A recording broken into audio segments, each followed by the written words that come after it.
El casco de la nave temblaba con cada impacto. Ryan Coleman sujetaba los mandos con fuerza mientras las luces rojas de emergencia bañaban la cabina en destellos cortos. Tres casas ventrix lo perseguían entre los restos de un campo de asteroides, y su nave, la Meridian, ya no respondía como antes. Perdiendo presión en el ala izquierda, dijo la voz del ordenador de bordo, tranquila, casi indiferente al hecho de que Ryan estaba a punto de morir. Él no contestó. No había tiempo para contestarle a una máquina. Sus manos se movían solas, esquivando fuego de plasma, girando la nave en ángulos que su cuerpo apenas soportaba. El dolor en el pecho, producto del cinturón que lo sujetaba con demasiada fuerza, era lo único que lo mantenía despierto. Un disparo alcanzó el motor trasero. La nave giró sin control, while las estrellas se convirtieron en una mancha borrosa detrás del cristal de la cabina. Ryan gritó, no de miedo, sino de rabia, tratando de estabilizar algo que ya no tenía arreglo. El impacto final ligó como un trueno. Cuando despertó, el silencio era distinto. No era el silencio del espacio, sino el silencio de estar atrapado. Su cabina estaba destrozada, el metal retorcido alrededor de sus piernas, y un hilo de sangre le corría por la frente. A través de la grieta del cristal, veía algo que no esperaba ver. Una nave enorme, de superficie oscura y curvas extrañas, que lo había atrapado como una araña atrapa a una mosca en su red. Lo habían capturado. Las puertas de la cabina se abrieron con un chirrido metálico. Figuras altas, de piel gris azulada y ojos alargados, entraron sin prisa. Vestían armaduras largas, y ninguno de ellos parecía sorprendido de encontrarlo con vida. Uno de ellos, el más alto, lo tomó por el brazo y lo sacó del asiento sin ninguna delicadeza. Un pedazo de metal retorcido le rasgó el costado al salir, y Ryan sintió el ardor de la herida abrirse bajo su uniforme. No gritó, apretó los dientes y caminó. Lo levaron por pasillos que olían a metal frío y a algo parecido a ozono. Las paredes brillaban con símbolos que él no podía leer. Los soldados hablaban entre ellos en un idioma de sonidos cortos y guturales, y de vez en cuando lo miraban de reojo, como si fuera un animal curioso que habían encontrado en el bosque. Llegaron a una sala amplia, de techos altos, iluminada por una luz azul pálida que caía desde el centro como si fuera agua. Al fondo, sobre una plataforma elevada, había una figura sentada con una postura tan firme que parecía talada en piedra. La Reina Zelara. Ryan no sabía su nombre todavía, pero no hacía falta que se lo dijeran. Todo en aquella sala, desde el silencio respetuoso de los soldados hasta la forma en que la luz parecía inclinarse hacia ella, decía que aquella mujer alienígena gobernaba aquel lugar. Lo empujaron hacia adelante, cayó de rodillas, y el dolor del costado se agudizó. Sintió la tela de su uniforme empapada, caliente, pegándose a la piel. La reina bajó de la plataforma con pasos lentos. Su piel tenía un tono plateado, casi metálico bajo aquella luz, y sus ojos, de un color violeta profundo, lo observaron con una curiosidad fría, calculadora. Así que esto es un humano, dijo ella, en un idioma que, para sorpresa de Ryan, sonaba extrañamente parecido al inglés, con un acento suave y metálico. Los rumores decían que eran débiles. Ryan levantó la mirada, no dijo nada, no le iba a dar el gusto de escucharlo suplicar. Uno de los soldados dio un paso adelante y dijo algo en su idioma, señalando la herida de su costado. La reina asintió, y con un gesto de la mano, ordenó que lo llevaran a la mesa de examinación que había en un lateral de la sala, rodeada de instrumentos que Ryan no reconocía. Lo sujetaron por los brazos, no con violencia, sino con la firmeza de quien no espera resistencia. Un médico alienígena, de manos delgadas y dedos demasiado largos, se acercó y comenzó a cortar la tela de su uniforme para examinar la herida. Ryan sintió el frío del instrumento sobre su piel, y después, el dolor agudo cuando el médico presionó los bordes de la herida para medir su profundidad. Cerró los ojos un segundo, respiró hondo, y no hizo ningún sonido. El médico se detuvo, miró la herida con más atención, dijo algo en voz baja al otro asistente que estaba cerca. La reina se acercó. ¿Qué pasa?, preguntó. El médico señaló la herida y después señaló un pequeño dispositivo que sostenía en la mano. Uno que mostraba una serie de líneas que subían y bajaban en una pantalla diminuta. La reina se inclinó para observar. Lo que veía la hizo fruncir el ceño. La herida, que minutos antes sangraba de forma constante, había comenzado a cerrarse. No de manera instantánea, no como algo mágico, pero sí de una forma que ningún ventrix podía explicar. Los bordes de la piel se contraían lentamente, la sangre se coagulaba con una rapidez que el dispositivo médico registraba como anormal, casi imposible según los parámetros que conocían. La reina tomó el dispositivo de las manos del médico y lo observó ella misma. Sus ojos violetas, siempre firmes, se abrieron un poco más de lo normal. Esto no puede ser correcto, murmuró. Ordinó que repitieran la medición. El médico obedeció nervioso. El resultado fue el mismo. Ryan, todavía de rodillas, sujeto por los soldados, observaba la escena sin entender del todo lo que pasaba, pero notando algo importante. Por primera vez desde que había llegado a esa nave, los alienígenas parecían inseguros. Asustados incluso. La reina se acercó a él despacio, y se arrodilló frente a él para quedar a su altura.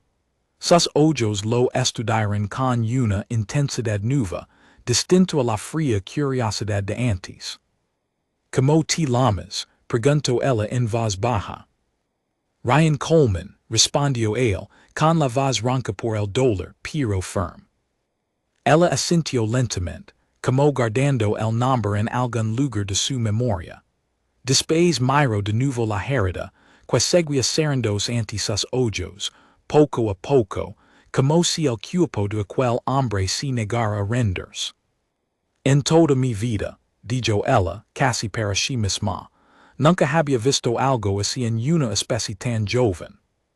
Se levantó despacio.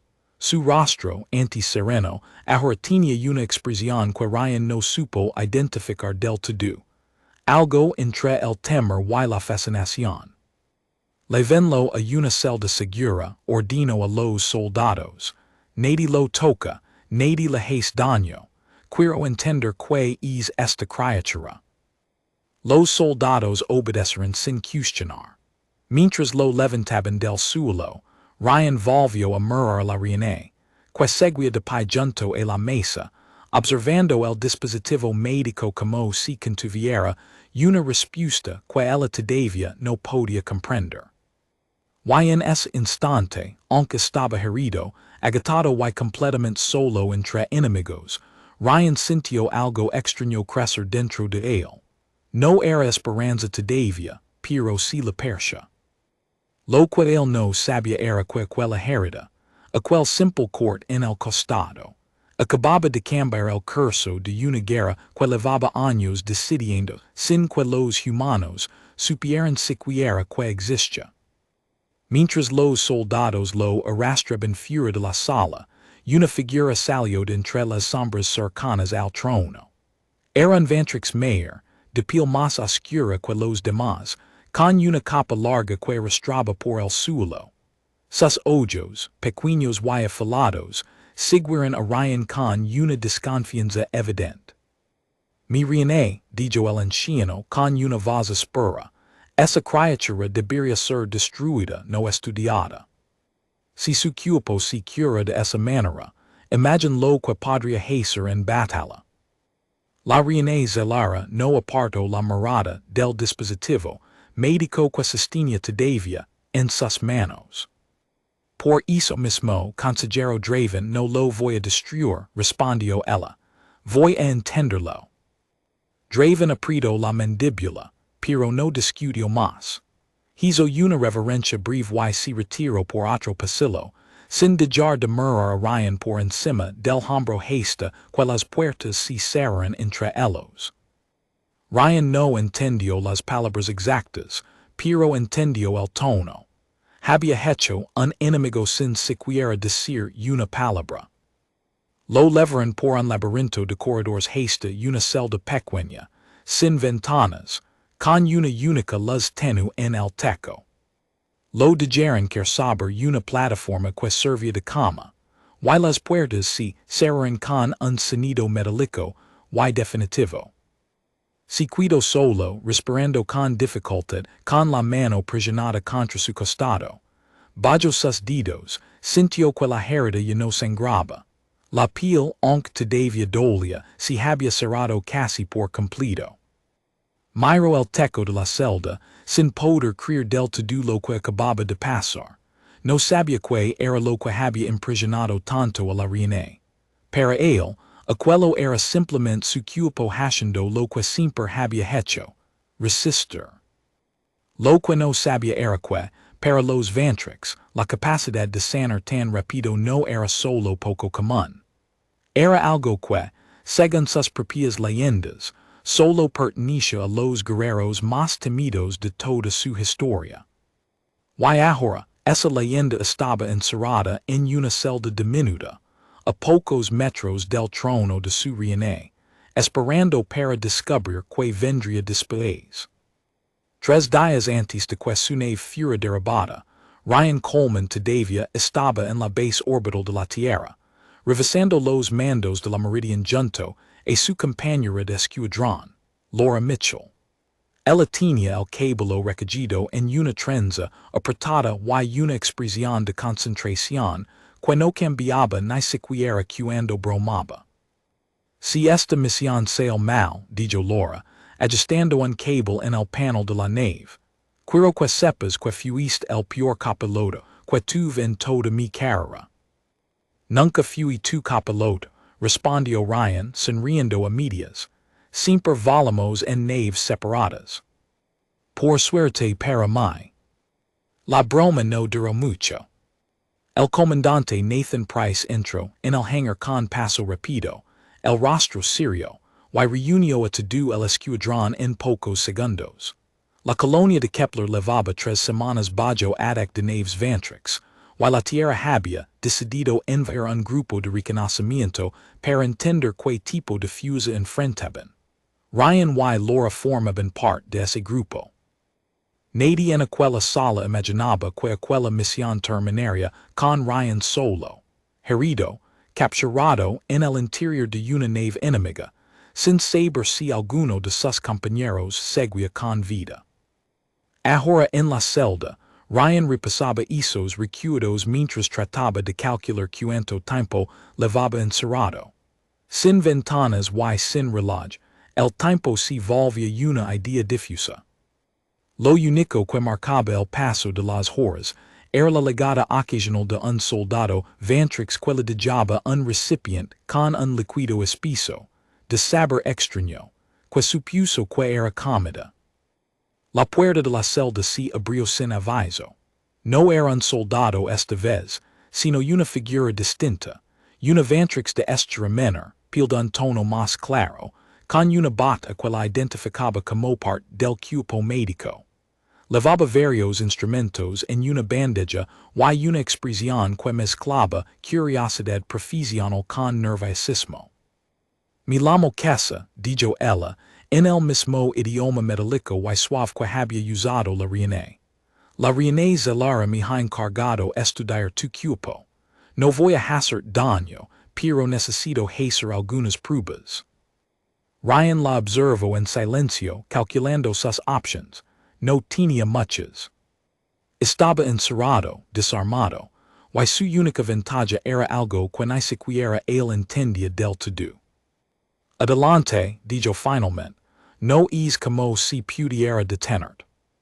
Que se asintió, agradecida por la cooperación, y comenzó a preparar sus instrumentos. La primera prueba fue simple, un pequeño corte en el antebrazo, apenas más profundo que un rasguño, para medir la velocidad de coagulación. Ryan apretó los dientes cuando sintió el filo, pero no se movió. Que se observó el resultado con los ojos muy abiertos.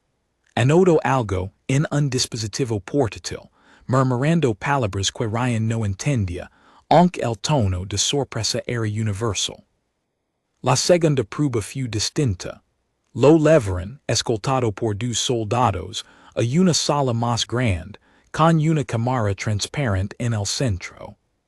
Que se le explicó, con gestos y palabras simples, que la cámara podía alterar la temperatura del aire de forma extrema, y que quería medir cuánto tiempo podía soportar el frío antes de que su cuerpo mostrara signos de fallo.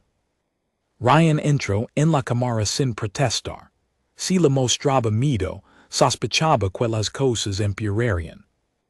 El frío ligó rápido, mordiendo su piel a través del uniforme disgustado. Sus dientes comenzaron a castañetear, sus manos se entumecieron, pero recordó los entrenamientos de supervivencia que había hecho años atrás, en las montañas heladas del norte de su país natal. Respiración controlada, movimiento constante, concentración en un solo pensamiento, resistir. Los minutos pasaron. Kessler observaba los datos en su dispositivo, cada vez más inquieta. Otros dos ventrix, atraídos por la escena, se acercaron a observar a través del cristal. Cuando finalmente detuvieron la prueba, Ryan salió de la cámara temblando, con los labios morados por el frío, pero de pie. Ningún ventrix, según pudo entender por sus murmullos, había resistido tanto tiempo en esas condiciones sin colapsar. La noticia llegó rápido a oídos de la reina. Esa misma noche, según el ciclo artificial de luces de la nave, Zylara visitó personalmente el laboratorio donde mantenían a Ryan. Lo encontró sentado en el suelo de una celda más amplia, con una manta espura sobre los hombros, todavía recuperándose del frío. Que se me ha hablado de las pruebas, dijo la reina, deteniéndose frente a los barrotes de energía que separaban la celda del pasillo.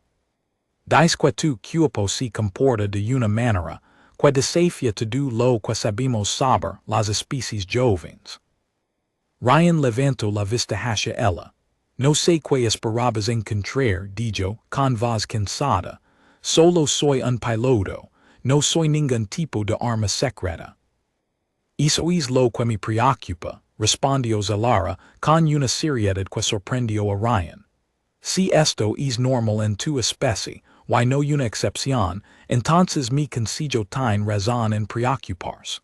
Pero si es solo tuyo, entonces eres algo distinto, algo que todavía no sé cómo llamar. Se quedó en silencio un momento, observándolo con esa mirada violeta, que parecía capaz de leer más de lo que Ryan quería mostrar. ¿Por qué no me tienes miedo?, preguntó ella finalmente. Todos los prisioneros que hemos capturado antes suplicaban, loraban, permiten cualquier cosa por su vida. Tú no has pedido nada. Ryan pensó la respuesta con cuidado antes de hablar. Pedir no cambia nada cuando estás en manos de alguien más poderoso, dijo. Lo único que puedo controlar es como reacciono. Y prefiero enfrentar esto de pie que arrastrándome. Algo cambió en el rostro de la reina, aunque Ryan no supo identificar exactamente qué. Tal vez fue respeto. Tal vez fue simple curiosidad renovada. Se dio la vuelta sin decir más, y sus pasos se perdieron por el pasillo, dejando a Ryan otra vez solo con sus pensamientos. Al día siguiente, según pudo calcular por el cambio en la intensidad de las luces, que se regresó con un asistente nuevo, un joven vantrix llamado Torin, que percha menos interesado en la ciencia y más en observar a Ryan con una mezcla de temor y fascinación infantil. Es verdad que ustedes los humanos no tienen exoesqueleto natural, preguntó Torin, mientras que se preparaba el siguiente conjunto de pruebas. ¿Cómo sobreviven sin protección? Ryan casi sonrió ante la pregunta, la primera que sonaba genuinamente curiosa y no clínica. No tenemos caparazón, pero tenemos algo mejor, respondió. Tenemos la capacidad de adaptarnos a casi cualquier lugar, desiertos, montañas, océanos, hilo. Donde otros animales morirían, los humanos encuentran la manera de sobrevivir. Torin tradujo la respuesta quesa, que anotó algo con interrogaciones renovado. Mientras las pruebas continuaban, en otra parte de la nave, el consejero Draven se reunía en privado con otros dos miembros del consejo, en una sala apartada donde las cámaras de vigilancia, según él mismo se había encargado de verificar, no llegaban a grabar. La reina está fascinada con esa criatura, dijo Draven, con desprecio en la voz, pero no vi el peligro real. Si los humanos, con toda su fragilidad aparente, esconden un poder de recuperación como entonces no son la especie débil que pensábamos combatir. Son una amenaza que debemos eliminar antes de que se multiplique. Uno de los otros consejeros, una vantrix de expresión calculadora llamada Myral, cruzó los brazos. ¿Y qué propones? La reina ha ordenado que nadie lo toque. Draven sonrió, un gesto frío que no legaba sus ojos. Las órdenes pueden tener excepciones, si se presentan de la manera correcta. Hay una tradición antigua que la reina no puede ignorar sin perder el respeto del consejo. Una prueba que decide si un extraño es una amenaza o un aliado. Las pruebas del abismo. Myral entrecerró los ojos. Esas pruebas no se usan desde hace generaciones. Son mortals. Exactamente, respondió Draven. Y si ese humano mura en ellas, nadie podrá culpar al consejo. Solo culparán a su propia debilidad. La decisión, aunque nadie en aquella sala lo supiera todavía, terminaría poniendo a prueba mucho más que la resistencia física de Ryan Coleman. Pondría a prueba todo lo que los vantrix creen saber sobre los humanos, y sobre ellos mismos. Esa misma tarde, la reina Zelara recibió la solicitud formal del consejo, presentada por Draven con una cortija calculada, para someter al prisionero humano a las pruebas del abismo.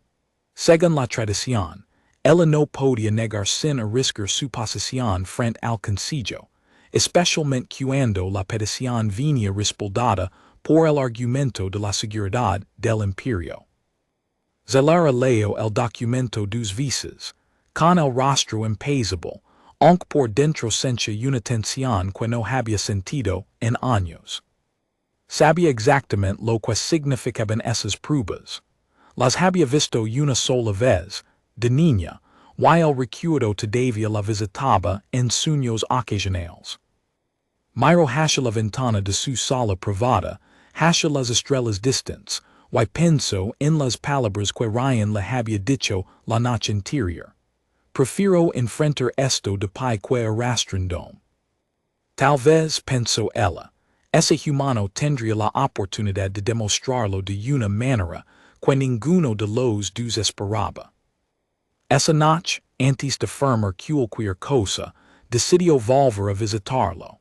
Quería verlo una vez más antes de que la maquinaria del consejo se pusiera en marcha, antes de que las tradiciones antiguas decidieran su destino sin dar la oportunidad de conocerlo mejor. Lo encontró despierto, sentado con la espalda apoyada en la pared de la celda, mirando un punto fijo en el suelo. Cuando la veía llegar, se enderezó un poco, aunque sin la tensión de un prisionero que espera lo peor. Que se me contó sobre las pruebas de hoy, dijo Ryan sin rodeos. El chico, Torin, perscia nervioso quando menciono algo sobre el consiglio, debería preoccuparme. La Reina consideró mentir, pero algo en la forma en que Ryan la miraba, sin súplica, solo con una cama alerta, la hizo cambiar de opinión. El consiglio ha solicitado que paséis por una prueba antigua, admitió ella. Una prueba que mi pueblo USA desde hace generations para decidir si un extraño representa una amenaza o puede convertirse en aliado. No te voy a mentir, Ryan Coleman. Es peligrosa. Ryan asintió lentamente, procesando la información sin el pánico que ella, en el fondo, esperaba ver. Why si me niego? Si te niegas, el consiglio tomará tu negativa como una confirmación de que eres un peligro. Why entonces no habrá prueba. Solo habrá una sentencia. Entonces no hay mucha diferencia entre aceptar y negarme, dijo Ryan, con una media sonrisa cansada. Solo que en un caso, tengo una oportunidad. Así es.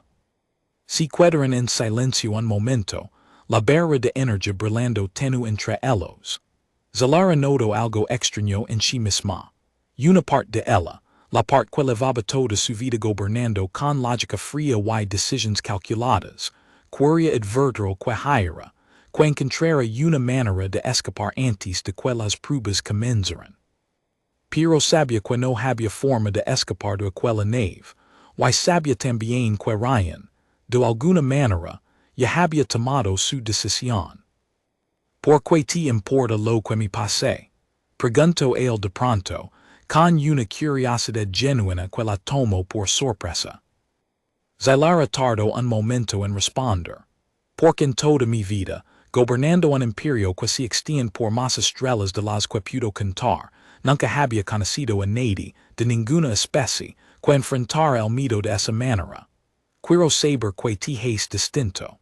Y una parte de mí, aunque no debería admitirlo, no quiere que muras antes de que pueda descubrirlo. La sinceridad de la respuesta lo sorprendió tanto como a ella misma haberlo dicho en voz alta. Por un momento, ninguno de los dos supo qué decir. Caíntem sobre esas pruebas, dijo finalmente Ryan, cambiando el rumbo de la conversación hacia algo más práctico. Si voy a pasar por ellas, prefiero saber que me enfrento. Zalara le explicó lo que pudo, aunque admitió que gran parte de la tradición se mantenía en secreto, revelada solo a quienes debían enfrentarla. Le habló de tres desafíos, diseñados originalmente para los guerreros ventrix más jóvenes, pensados para medir no solo la fuerza física, sino también la resistencia mental y algo que su pueblo llamaba, en su idioma, el peso del corazón. Suena como algo diseñado para matar a la gente, no para probarla, comentó Ryan. Las dos cosas no siempre son diferentes, respondió Zalara, con una honestidad amarga. Antes de irse, se detuvo una última vez frente a los barrotes de energía. Descansa, Ryan Coleman. Mañana necesitarás toda la fuerza que ese equipo tuyo pueda ofrecer. ¿Y tú qué harás? Preguntó él, mientras ella se daba la vuelta para marcharse. Ella se detuvo un instante, sin mirar atrás. Voy a asegurarme de que el consiglio no encuentre la manera de hacer trampa. La puerta de la celda se cerró detrás de ella, y Ryan se quedó otra vez a solas, con la mente llena de preguntas y con una sensación extraña, difícil de nombrar, creciendo en su pecho. No era exactamente esperanza, pero por primera vez desde que había caído en aquella nave, tampoco sentía que estuviera completamente solo. Al día siguiente, muy temprano según el ciclo de luces artificiales, que se ligó a la celda con un uniforme nuevo, más ligero que el que Ryan llevaba puesto, diseñado para adaptarse a distintos climas. La Reina lo envió, explicó Casa, entregando la prenda a través de una pequeña abertura en los barrotes. Dijo que necesitarías algo que no te estorbara. Ryan se cambió en silencio, cinchando el peso de lo que se avecinaba. Cuando termino, que se lo observo con una expresión que mezclaba lástima y admiración. Nadie ha sobrevivido a las tres pruebas en mi generación, dijo ella, casi en un susurro, como si temiera que alguien más la escuchara. Pero nunca habíamos tenido a nadie como tú tampoco. Firmo el documento. Las pruebas comenzarían en 2 días. La sala del abismo era enorme, talada en la roca del núcleo de la nave mater, un lugar que Ryan no sabía que existía hasta que lo levaron hasta allí, escoltado por 6 soldados armados. Las paredes curvas se elevaban decenas de metros, cubiertas de símbolos antiguos que brillaban con una luz tenue, casi como si respiraran. En las gradas superiores, talada directamente en la piedra, se había reunido una multitud de ventrix. Algunos eran soldados, otros parecían nobles, y en el centro de todos ellos, en un palco elevado, estaba la reina Zelara, con el consejero Draven sentado a su derecha, la expresión de este último mostrando una satisfacción apenas disimulada. Ryan fue conducido al centro de la arena, donde se detuvo, mirando a su alrededor. El suelo era de roca oscura, dividido en 3 secciones separadas por puertas metálicas que, supuso, se abrirían una por una.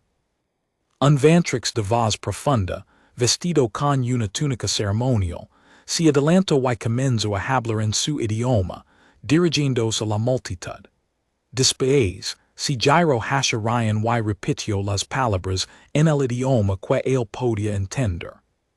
Forastero, hoy enfrentarás las 3 pruebas del abismo, la prueba de la resistencia, la prueba del combate y la prueba del corazón. Si superes las 3, el Consejo reconocerá que no representas una amenaza para el imperio. Si fallas en cualquiera de ellas, tu destino quedará selado. Ryan asintió, sin decir nada. No había nada que decir que pudiera cambiar lo que estaba por venir. La primera puerta se abrió con un sonido metálico profundo.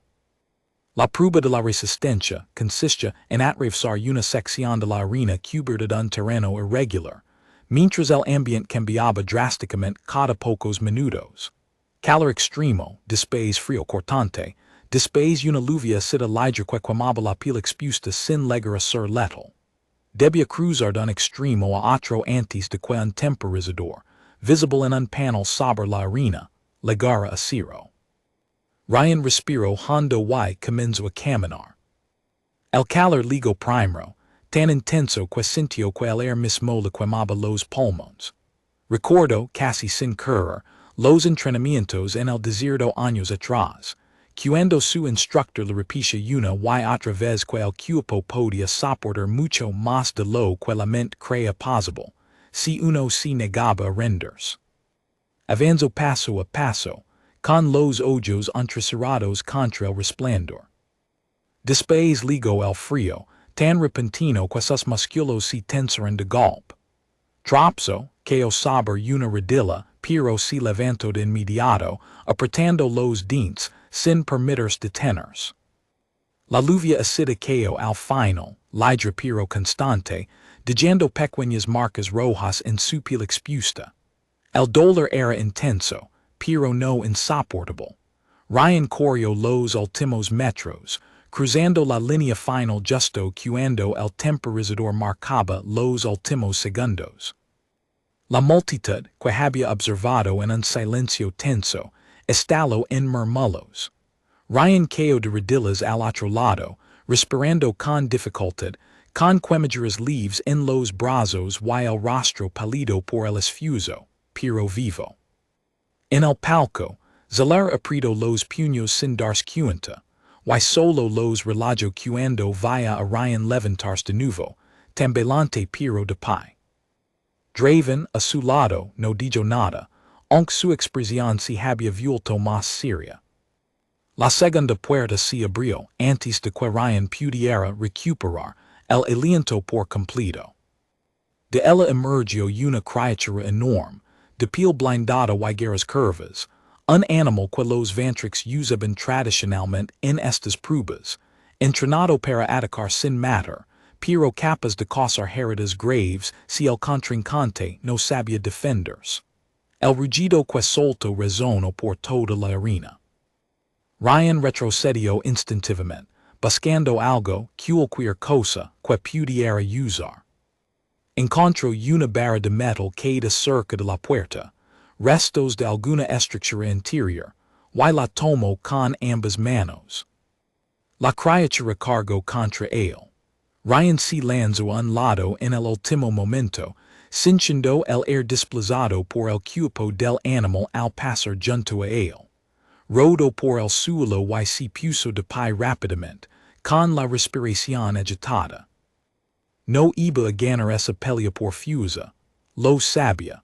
La criatura era más grande, más rápida, más fuerte.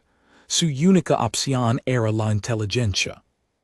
Observó el terreno, notando las columnas de roca dispersas por la arena, y una idea comenzó a formarse en su mente. Cuando la criatura volvió a cargar, Ryan corrió hacia una de las columnas, esperando hasta el último segundo posible antes de esquivar.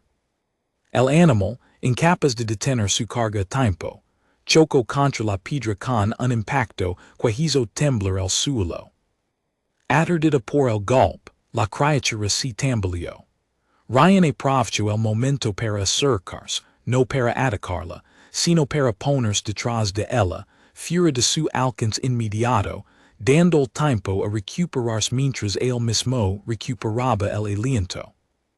La pelea continuó así por varios minutos, Ryan usando el terreno a su favor, evitando el enfrentamiento directo, cansando poco a poco a la criatura sin exponerse innecesariamente al peligro. Cuando finalmente el animal, agitado, se detuvo, yedando, en el centro de la arena, Ryan tuvo la oportunidad de atacar con la barra de metal que todavía sostenía. No lo hizo. En lugar de eso, bajó lentamente la barra y se quedó quieto, observando a la criatura con una calma que sorprendió a todos los presentes, incluida la propia Reina. La criatura, sin sentir la amenaza de un ataque, se calmó también, retrocediendo hacia la puerta por donde había entrado, como si algo en la actitud de Ryan la hubiera convencido de que el peligro había pasado. Un silencio pesado cayó sobre la arena. Nadie recordaba haber visto a un contrincante elegir la piedad en lugar de la victoria completa. Zailara, en el palco, sintió que algo se movía dentro de su pecho, algo que no sabía nombrar todavía. La tercera puerta se abrió. Esta vez, no había ningún peligro físico visible. En el centro de la última sección de la arena, había dos figuras encadenadas al suelo.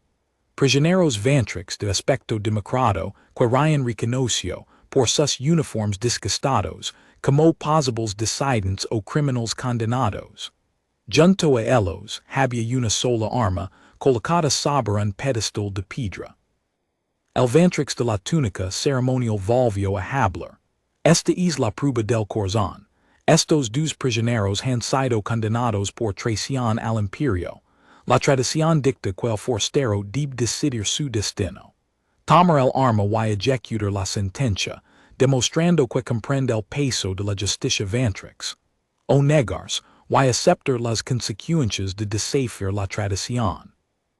Ryan miró a los dos prisioneros, que lo observaban con una mezcla de resignación y miedo. No sabía que habían hecho, ni se merecían el castigo que se les había impuesto.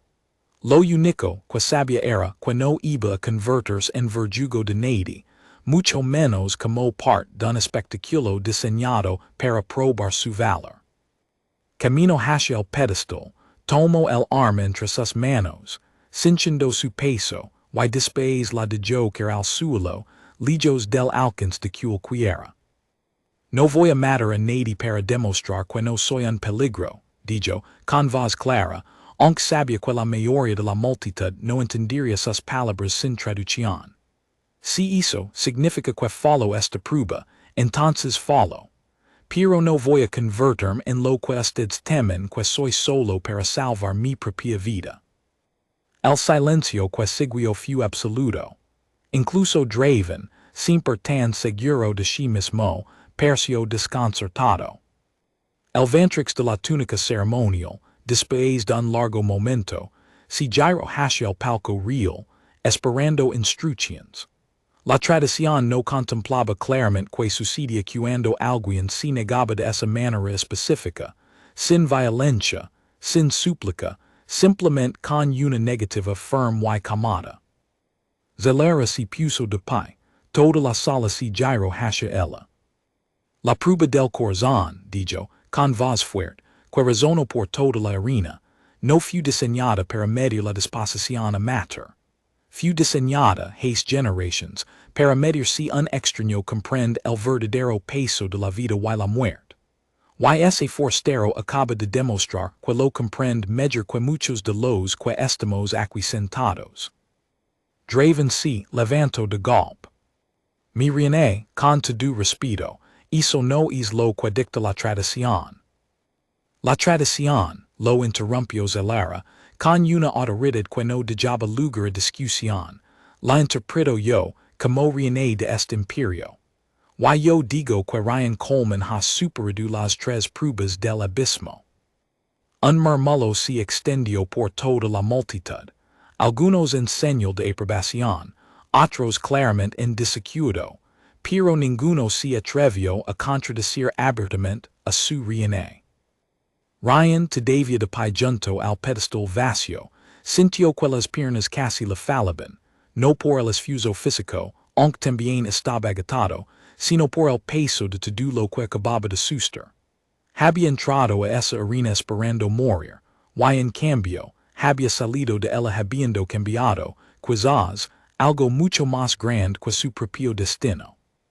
Mientras los soldados se acercaban para escoltarlo fuera de la arena, esta vez con un trato notablemente más respetuoso, una alarma comenzó a sonar por toda la nave.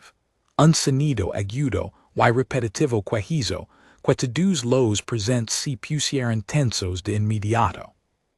Un oficial subió corriendo hasta el palco real y le susurró algo a la reina, con evidente urgencia.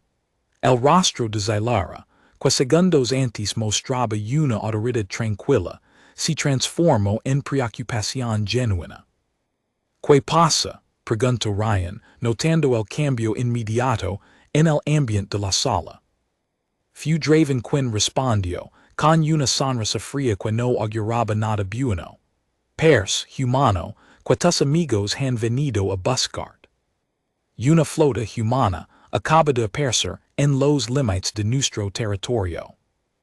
La noticia cayó sobre Ryan como un balde de agua fría, mezclando alivio y un miedo nuevo, distinto al que había sentido en la arena. Si una flota humana atacaba ahora, sin saber lo que había pasado en esas últimas horas, la frágil comprensión que él había logrado construir podía desmoronarse en cuestión de minutos. Zelera bajó del palco con pasos rápidos, dejando atrás la ceremonia inconclusa, y ordenó a los soldados que llevaran a Ryan directamente al puente de mando, en lugar de devolverlo a su celda.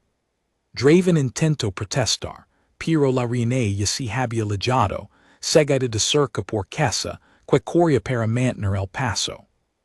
El puente de mando era una sala circular, dominada por una proyección tridimensional del espacio circundante, donde diminutas luces representaban naves, tanto ventrix como, ahora, humanas. Ryan contó al menos una docena de puntos de luz azul, formados en una configuración defensiva, manteniendo la distancia justo en el borde del territorio ventrix. Es una flota de reconocimiento, dijo un oficial, analizando los datos que aparecían frente a él. No muestran intención de ataque inmediato, mi reina, mantienen posición defensiva. ¿Tienen forma de comunicarse con ellos?, preguntó Ryan, acercándose a la proyección, con una mezcla de esperanza y nervios que no podía ocultar del todo. Zilara lo miro un momento, sopsando la petición. Podemos abrir un canal, dijo finalmente. Pero cualquier cosa que digas será escuchada por todos los presentes aquí. Y Draven, en cuanto se enter, exigirá saber por qué le doy esa libertad a un prisionero. Entonces ya no me consideras un prisionero, respondió Ryan, con una media sonrisa cansada. La reina no respondió de inmediato. Si giro hacia el oficial de comunicaciones y asintió con la cabeza. Abre el canal, limitado, solo audio. Un momento después, una voz conocida llenó la sala, distorsionada levemente por la distancia y la traducción automática. Aquí la comandante de la flota de reconocimiento humana. Identificaciones o serán consideradas una amenaza hostil. Ryan sintió que el corazón le daba un vuelco al reconocer aquella voz. Laura dijo, acercándose al panel de comunicaciones, Laura soy yo Ryan. Hubo un silencio breve al otro lado, seguido de una exclamación agregada. Ryan, pensábamos que habías muerto cuando perdimos tu señal. Estás bien, te tienen prisionero. Es complicado, respondió él mirando de reojo a Zilara, que observaba el intercambio con atención silenciosa. No ataquen todavía. Hay más en juego de lo que imaginan. Necesito hablar con el comandante Price. La voz de Nathan Price se escuchó momentos después, más grave, más cautelosa. Coleman, más te veo que esto no sea una trampa. Tenemos órdenes de evaluar la amenaza y retirarnos si es necesario, pero no vamos a dejar atrás sin una buena razón. Ryan miró a Zilara una vez más, y ella, después de un instante de duda, asintió levemente, dando permiso silencioso para continuar. La razón es que la reina de esta flota no quiere la guerra que ustedes creen que quiere, dijo Ryan, eligiendo sus palabras con cuidado. Denos tiempo, una hora. Si en una hora no tienen noticias mías, adequen con todo lo que tengan. Pero si me equivoco sobre esto, podríamos evitar una guerra que ninguno de los dos bandos puede permitirse. El silencio que siguió pareció durar una eternidad. Finalmente, la voz de Price regresó, tensa pero decidida. Una hora, Coleman, ni un minuto más. El canal se cerró. Ryan se giró hacia Zilara, que lo observaba con una expresión que mezclaba sorpresa y algo parecido a la gratitud. Acabas de comprarnos tiempo, dijo ella. Tiempo para que, todavía no lo sé, pero es más de lo que teníamos hace un minuto. Entonces usémoslo bien, respondió Ryan, porque algo me dice que una hora no va a ser suficiente para resolver todo lo que hay que resolver. Fuera, en el vacío del espacio, las luces de ambas flotas permanecían inmóviles, como dos animales cautelosos midiendo antes de decidir si atacar o retirarse, mientras dentro de la nave mater, el destino de dos especies enteras comenzaba a depender de las decisiones que se tomarán en los siguientes 60 minutos.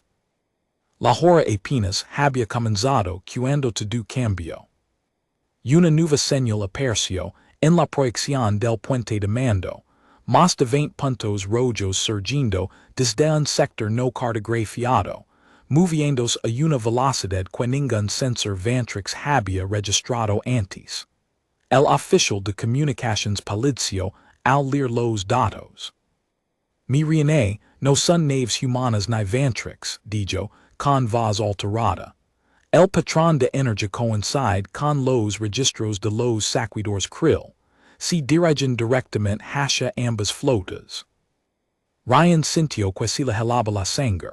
Había escuchado rumores sobre los krill durante su entrenamiento.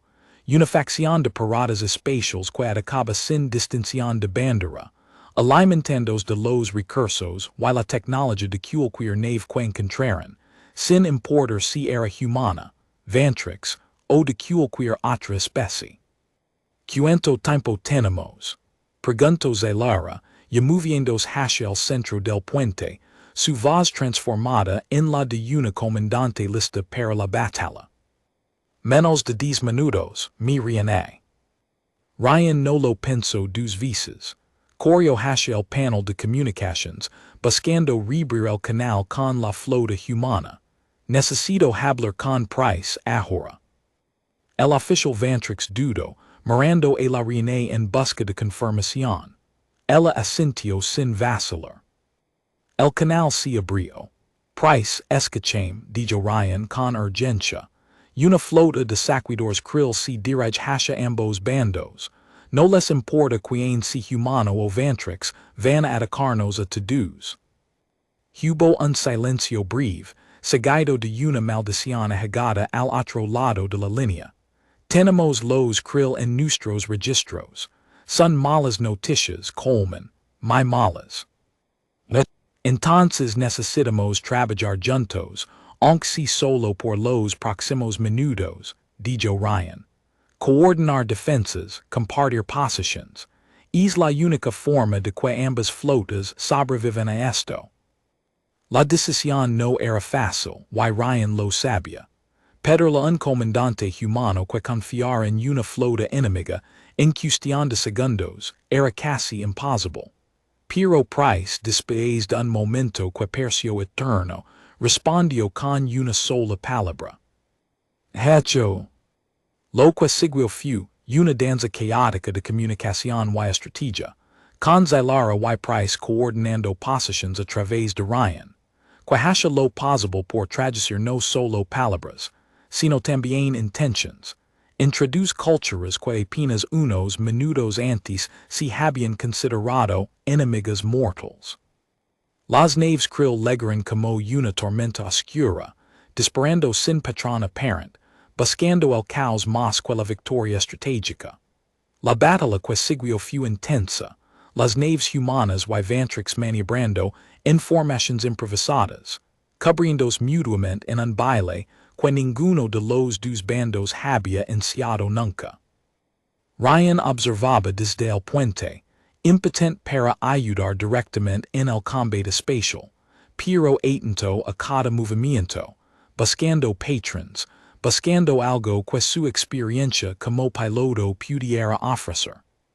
Sus naves atacan en grupos de tres, siempre rotando hacia el flanco izquierdo del objetivo, dijo de pronto, señalando la proyección. Es un patrón. Si concentran fuego en el punto donde va a estar la tercera nave del grupo, antes de que llegue, pueden romper la formación. El oficial Vantrix a cargo de la estrategia lo miró con escepticismo, pero Zelara, sin dudar, ordenó que se probara la táctica. Funcionó. Tres naves krill cayeron en rápida sucesión, rompiendo el impetu del ataque enemigo. Vuelve a hacer eso, dijo Zelara, mirando a Ryan con una intensidad renovada. Durante los siguientes minutos, Ryan se convirtió en una pieza clave en la coordinación de la defensa, no como soldado, sino como observador, como alguien capaz de ver patrons que tanto humanos como Vantrix, atrapados en su propia perspectiva, no lograban ver con la misma claridad. Pero la batalla no estaba ganada todavía. Una nave krill más grande que las demás logró atravesar las líneas defensivas y se dirigió directamente hacia la nave mater Vantrix, con intenciones claramente hostiles. Sus armas se cargaron, apuntando hacia el sector donde se encontraba, precisamente, el puente de mando. Impacto inminente, gritó el oficial de armas. No podemos interceptarlo a tiempo. Zelara, que se encontraba cerca de la proyección central, no tuvo tiempo de moverse antes de que las alarmas de impacto comenzaran a sonar confusa. Ryan actuó sin pensar.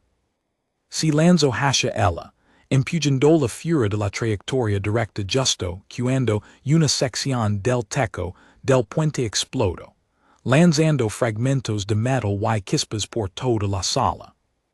El impacto los derribó a ambos al suelo, y un pedazo de metal afilado alcanza el costado de Ryan.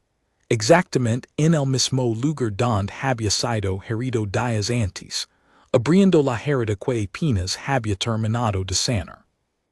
El dolor fue instantáneo y profundo, un dolor que le robó el aire de los pulmones.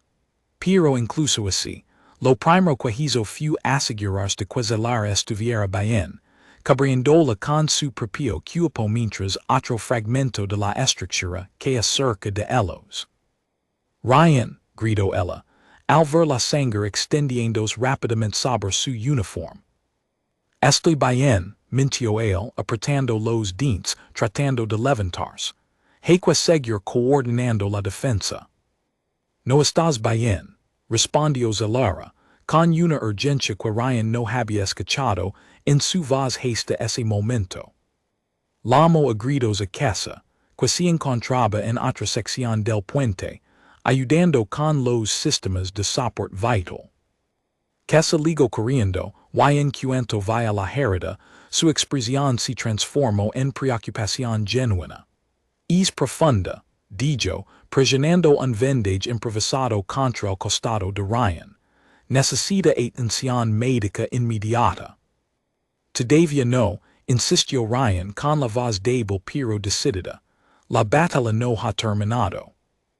Miro hacia la proyección, donde la formación krill, a pesar del daño causado, comenzaba a regruparse para un segundo ataque. Con las manos temblorosas por el dolor y la pérdida de sangre, señaló un punto en el mapa. Su nave de mando estaba en el centro de la formación. Si logran deshabilitarla, el resto se dispersará. Los krill no luchan por lealtad, luchan por beneficio. Sin liderazgo huirán. Zalara, ardilada junto a él, transmitió la información de inmediato, coordinando un ataque concentrado entre las naves humanas y Vantrix hacia el objetivo señalado. El ataque conjunto, ejecutado con una precisión que sorprendió a ambos bandos, logró impactar directamente en la nave de mando krill, que estalló en una nube silenciosa de fragmentos y luz. Tal como Ryan había predicho, el resto de la formación krill, sin liderazgo, comenzó a retirarse en desorden, dispersándose hacia el espacio profundo, abandonando el ataque casi tan repentinamente como lo habían iniciado. En el puente, entre los restos de metal retorcido y las luces de emergencia parpadeantes, un silencio de alivio reemplaza el caos de los minutos anteriores. Pero para Ryan, ese alivio ligó acompañado de una oscuridad creciente en los bordes de su visión. Ryan, dijo Zalara, sujetándolo mientras él comenzaba a perder fuerzas, la herida sangrando con más intensidad de la que su cuerpo, incluso con su extraña capacidad de recuperación, podía compensar por sí solo. Quédate conmigo. No te atreves a render ahora. No pensaba hacerlo, murmuró él, con una media sonrisa débil, antes de que la oscuridad finalmente se lo levara por completo. Kessa trabajó con rapidez, aplicando todo lo que sabía de medicina Vantrix a un cuerpo humano, que apenas comenzaba a entender, mientras Zalara sostenía la cabeza de Ryan en su regazo, con una expresión que no intentaba ocultar la preocupación que sentía. En la proyección, todavía visible sobre ellos, las luces azules de la flota humana comenzaban a acercarse, y no como enemigos cautelosos, sino como aliados que habían compartido una batalla, dispuestos a hacer lo que fuera necesario para ayudar a salvar la vida del hombre que, sin saberlo del todo, acababa de cambiar el curso de dos guerras al mismo tiempo. Lo trasladaron de emergencia a la enfermería principal de la nave, un lugar mucho más avanzado que la celda médica donde lo habían examinado por primera vez. Kessa trabajó sin descanso, asistida por otros dos médicos Vantrix, tratando de estabilizar una herida que, para cualquier estándar conocido, debería haber sido mortal. Zylara no se movió de la puerta de la enfermería en ningún momento, ignorando las peticiones de sus asesores para que regresara al puente de mando a supervisar la retirada final de los saqueadores krill. Draven, que había legado poco después, observaba la escena con una expresión difícil de leer, mezcla de cálculo político y algo que, aunque no quisiera admitirlo, se parecía a la genuina preocupación. Mi reine, dijo Draven, acercándose con cautela, el Consejo necesitará un informe sobre lo sucedido. La decisión de coordinar con la flota humana, sin consultar previamente. Esa decisión salvo esta nave, consejero, respondió Zylara, sin apartar la mirada de la puerta cerrada de la enfermería. Y salvo también a la flota humana que ustedes tanto temían. Si el Consejo tiene un problema con eso, pueden discutirlo conmigo directamente, cuando yo lo decida oportuno. Ahora mismo, tengo asuntos más urgentes. Draven no insistió más, aunque su mirada, al retirarse, se cruzó brevemente con la puerta de la enfermería, cargada de un cálculo silencioso, que no auguraba nada bueno para más adelante. Dentro, Kessa finalmente logró detener el sangrado, utilizando una combinación de tecnología de celado celular Ventrix Y. Para su propia sorpresa, notando que el cuerpo de Ryan parecía cooperar activamente con el proceso, acelerando la regeneración de tejido de una manera que sus instrumentos apenas podían registrar con precisión. Su cuerpo está haciendo la mitad de mi trabajo, murmuró Kessa casi con asombro, mientras aplicaba las últimas capas de celador sobre la herida cerrada. Pasaron varias horas antes de que Ryan comenzara a mostrar signos de despertar. Cuando finalmente abrió los ojos, lo primero que vio fue el techo curvo de la enfermería, iluminado por una luz suave, y lo segundo fue el rostro de Zylara, sentada junto a la camilla, con una expresión de cansancio que no intentaba disimular. Hola, dijo Ryan, con la voz ronca, intentando una sonrisa que le costó más esfuerzo del que esperaba. Eres el ser más imprudente que he conocido en toda mi vida, respondió ella, aunque el alivio en su voz contradecía la dureza de las palabras. Te lanzaste frente a un impacto directo sin pensarlo dos veces. No lo pensé, es verdad, admitió Ryan, solo actué. ¿Por qué? Preguntó ella, la misma pregunta que le había hecho días atrás, aunque esta vez con un peso distinto. ¿Podrías haber muerto? Ryan la miró un largo momento antes de responder. Porque en ese instante, no Roman 6 a una reina alienígena que gobierna un imperio que ha estado en guerra con mi especie. Roman 6 a alguien que estaba a punto de morir, y tuve la oportunidad de evitarlo. No necesité pensar más que eso. Zylara guardó silencio, prosando la respuesta con una intensidad que Ryan pudo notar incluso en su estado debilitado.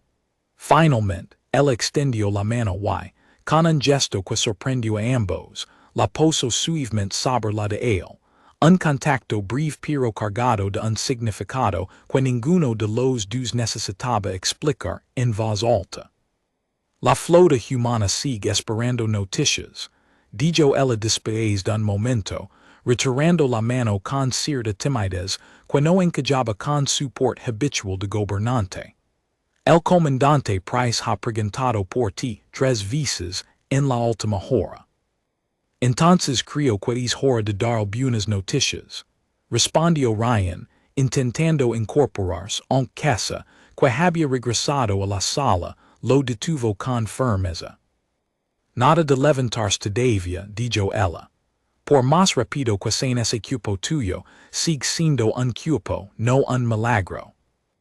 Ryan se recostó de nuevo, aceptando de mala gana la orden, mientras Zylara pedía que trajeran un dispositivo de comunicación portátil hasta la enfermería, para que Ryan pudiera hablar con Laura y con Price sin necesidad de moverse.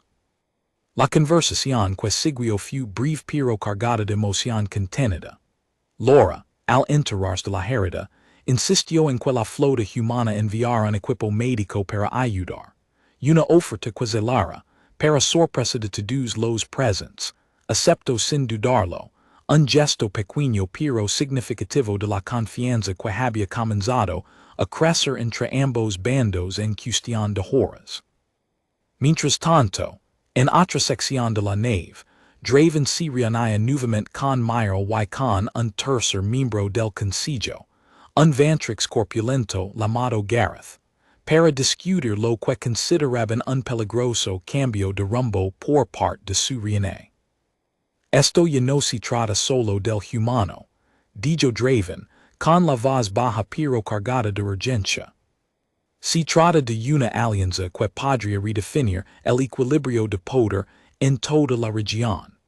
Si Zelara firma un tratado formal con los humanos, nuestra posición frente a otros imperios cambiará por completo, y no necesariamente para bien. Gareth cruzó los brazos pensativo. Los humanos demuestran ser útiles en la batalla contra los Krill, eso no se puede negar. Útiles no es lo mismo que confiables, respondió Draven. ¿Why no vamos a permitir que una decisión tomada en medio del caos de una batalla determine el destino de todo nuestro imperio sin la debida consideración del Consejo? Myro que había permanecido en silencio finalmente habló. ¿Qué propones entonces? Draven sonrió. Aquella sonrisa fría que ya se había vuelto familiar para quienes lo conocían bien.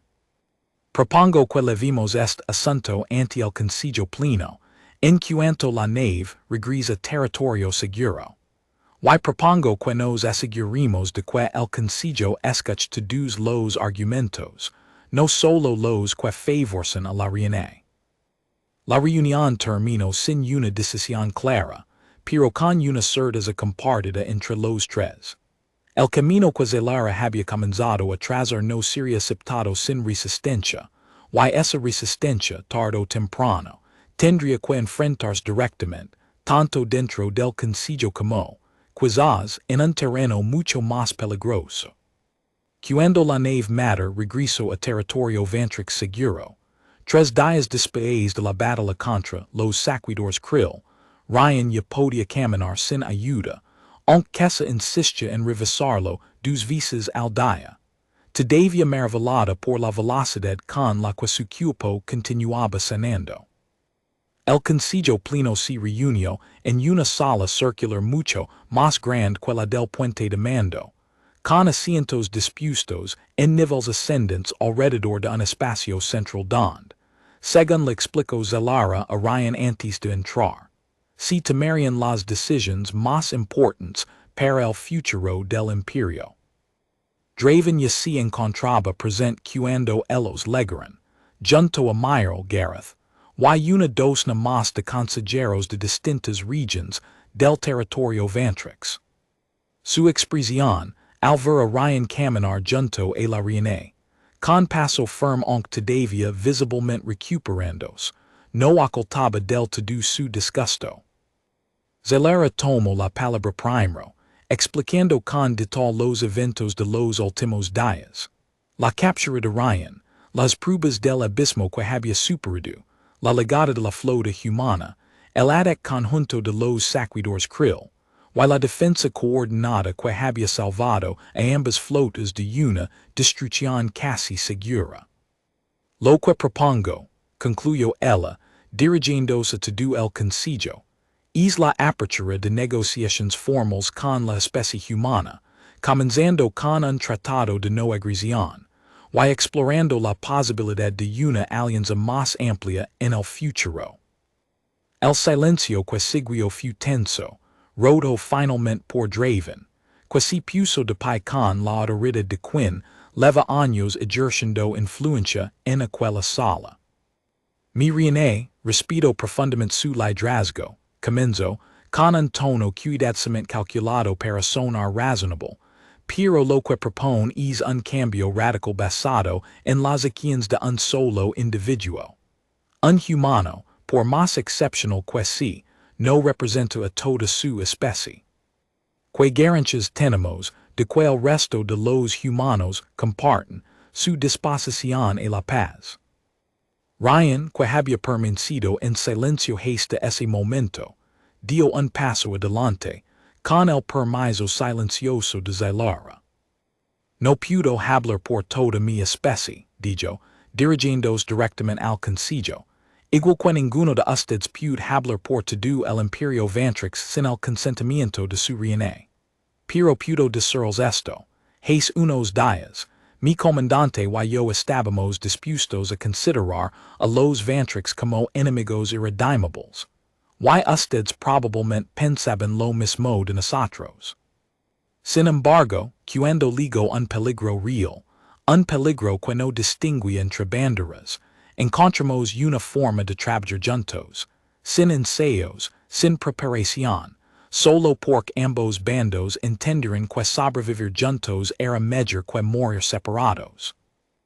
Hizo una pausa, diciendo que sus palabras resonaron en la sala. Eso no garantiza una paz eterna, continuó. No soy ingenuo. Hay desconfianza de los dos lados y con razón después de años de conflicto. Pero garantiza que la paz es posible si ambos lados están dispuestos a intentarlo. Y creo que eso vale la pena, mucho más que continuar una guerra que, hasta donde yo sé, ninguno de los dos bandos puede decir con certeza como comenzó. Gareth, el consejero corpulento que había mostrado dudas durante la reunión privada con Draven, asintió lentamente. El humano tiene razón en algo. Nuestra guerra con la tierra comienza por un malentendido territorial hace más de una década. Muchos de los que estamos en esta sala ni siquiera recordamos con claridad los detalles originales del conflicto. Draven, sintiendo que el ánimo de la sala comenzaba a inclinarse en una dirección que no le convenía, cambió de estrategia. Incluso si aceptamos la posibilidad de una tregua, no podemos ignorar el riesgo que representa la capacidad de este humano. Una especie capaz de sanar heridas mortales con esa velocidad, capaz de resistir condiciones extremas que matarían a cualquiera de nosotros, es una especie que, en el futuro, podría representar una amenaza mucho mayor que cualquier arma que jamás hayamos enfrentado. Con todo respeto, consejero, intervino Kessa, que había sido invitada a la reunión como testigo médico. He estudiado el cuerpo del prisionero, digo del señor Coleman, extensamente durante estos días. No hay nada mágico ni artificial en su capacidad de recuperación. Es, según mis análisis, simplemente el resultado de una fisiología distinta, combinada con una determinación mental excepcional. No es un arma. Es sencillamente como funciona su especie. Una fisiología distinta que podría convertirse en un arma psíquica en las manos equivocadas. Insistió Draven, aunque su voz había perdido parte de la firmeza inicial. Fue entonces cuando Zailara decidió intervenir con algo que, según pudo notar Ryan, había estado guardando para el momento oportuno. Consejero Draven, dijo ella, con una calma que resultaba más amenazante que cualquier grito. Durante mi investigación sobre estos eventos, descubrí algo interesante. Las pruebas del abismo, que usted mismo solicitó para el prisionero, no se habían utilizado en generaciones, precisamente porque el concilio, hace muchos años, las consideró demasiado brutales incluso para nuestros propios estándares. Usted las revivió, sabiendo perfectamente que la probabilidad de que un extraño las sobreviviera era casi nula. Pude explicar a este concilio por qué estaba tan seguro de que Ryan Coleman moriría en esa arena. La sala se llenó de murmullos. Draven, por primera vez desde que Ryan lo había conocido, pareció perder parte de su compostura habitual. Actué en base a la tradición y a la preocupación por la seguridad del imperio. Respondió, onc su vaz y no sonaba tan segura como antes. Actuast, interrumpió Gareth, con una expresión que mezclaba sorpresa y decepción, esperando eliminar una variable incomoda antes de que la reina pudiera formar su propia opinión sobre ella. Eso no es preocupación por la seguridad, Draven. Eso es manipulación política. El debate continuó por casi una hora más, con argumentos y contraargumentos que Ryan, a pesar de entender el idioma gracias al traductor que se le había proporcionado, apenas podía seguir en su totalidad. Pero al final, cuando llegó el momento de votar, la mayoría del Consejo, influenciado tanto por los eventos recientes como por la revelación sobre las verdaderas intenciones de Draven, se inclinó a favor de la propuesta de Zylara.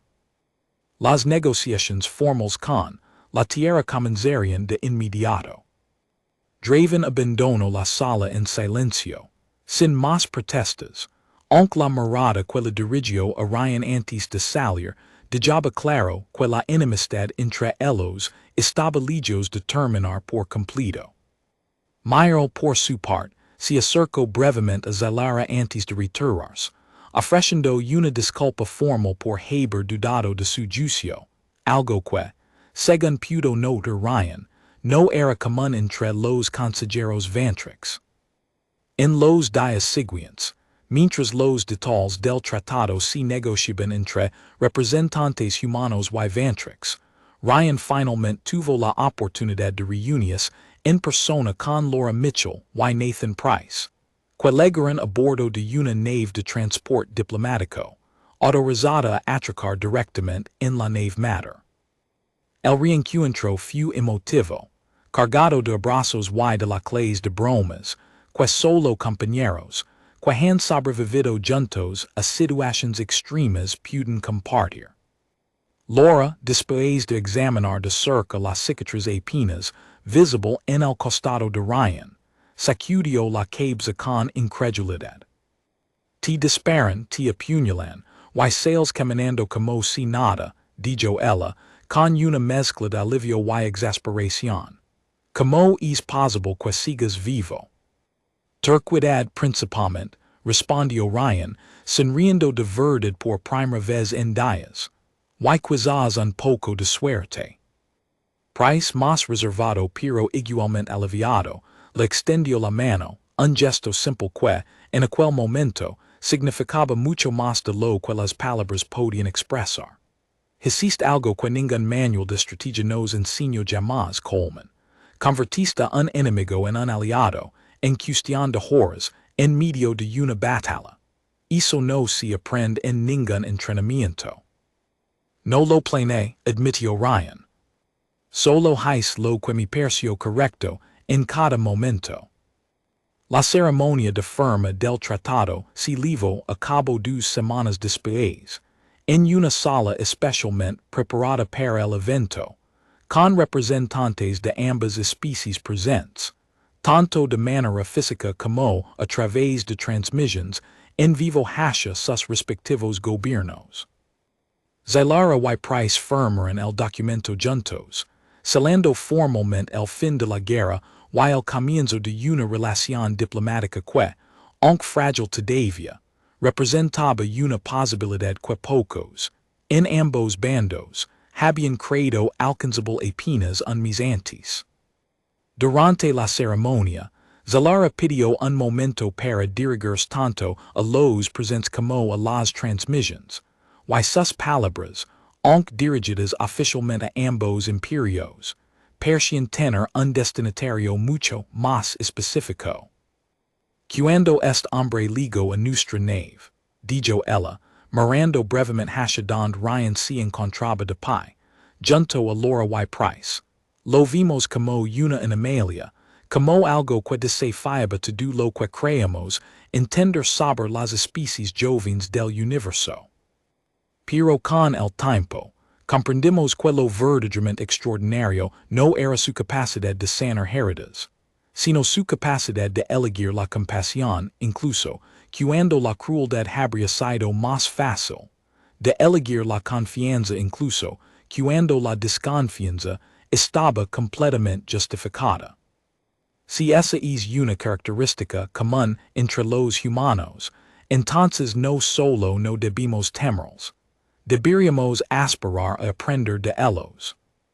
Las palabras, transmitidas a través de miles de sistemas estelares, marcarían el inicio de una nueva era en las relaciones entre ambas especies, aunque nadie en aquella sala, ni siquiera Zylara, podía predecir con certeza todo lo que ese nuevo camino traería consigo.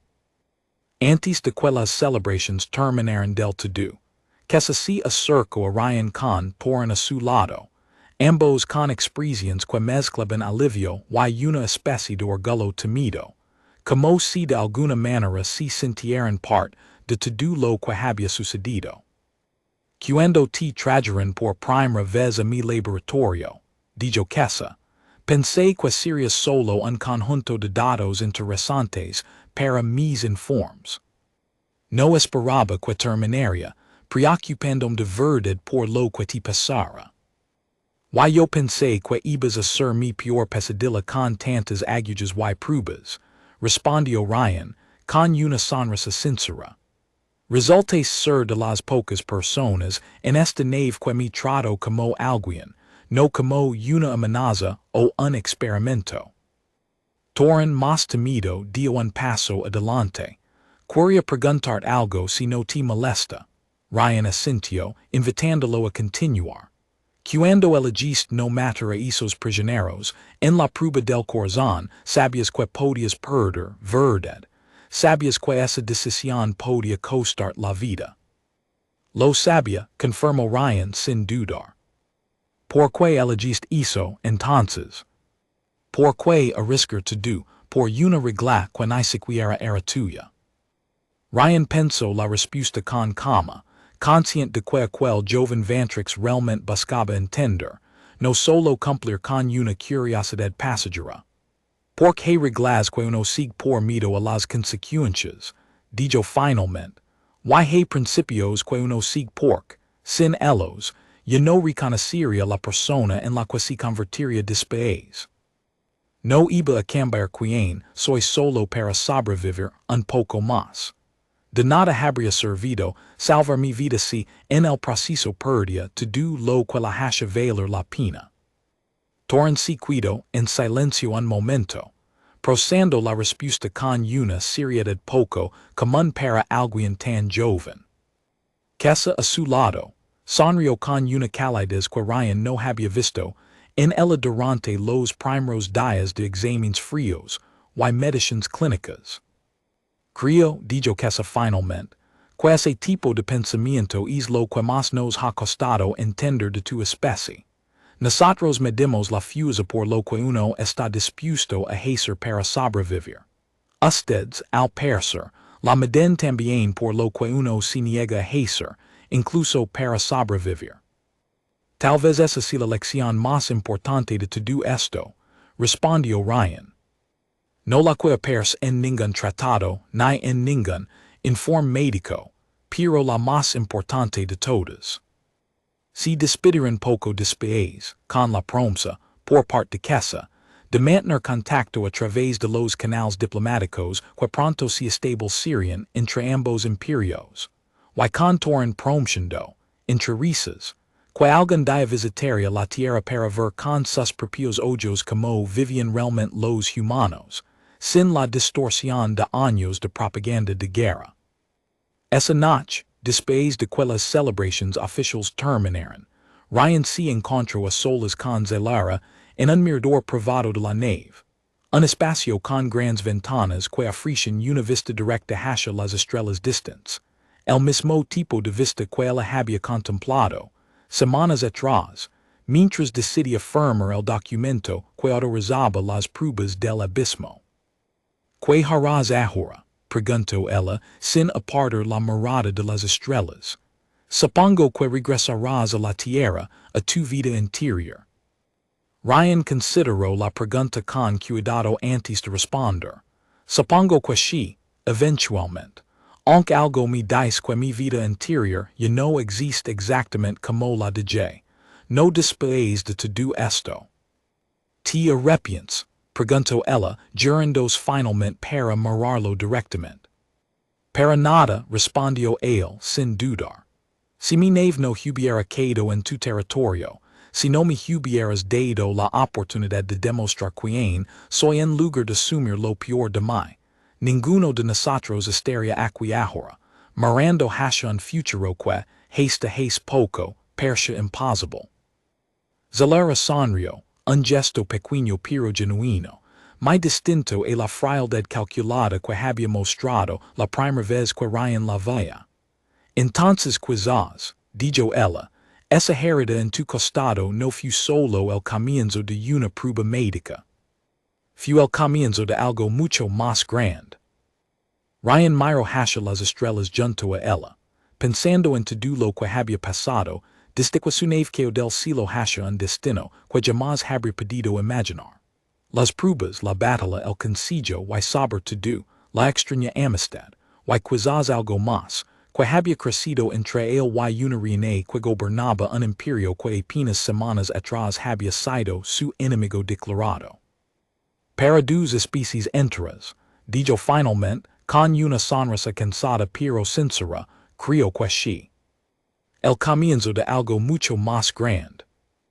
Afuera, las estrellas continuaban su curso silencioso, indiferentes a las guerras y las paces que los seres vivos forjaban bajo su luz, pero por primera vez en mucho tiempo, en algún lugar de aquel vasto universo, dos mundos que habían estado destinados a destruirse mutuamente, habían encontrado, en cambio, una razón para construir algo juntos. Y todo, cada tratado, cada alianza futura, cada posibilidad de paz duradera entre dos especies, había comenzado con una simple herida que se negó a comportarse como se suponía que debía hacerlo, y con una reina que, en lugar de apartar la mirada con desprecio, decidió acercarse con curiosidad para entender lo que realmente significaba.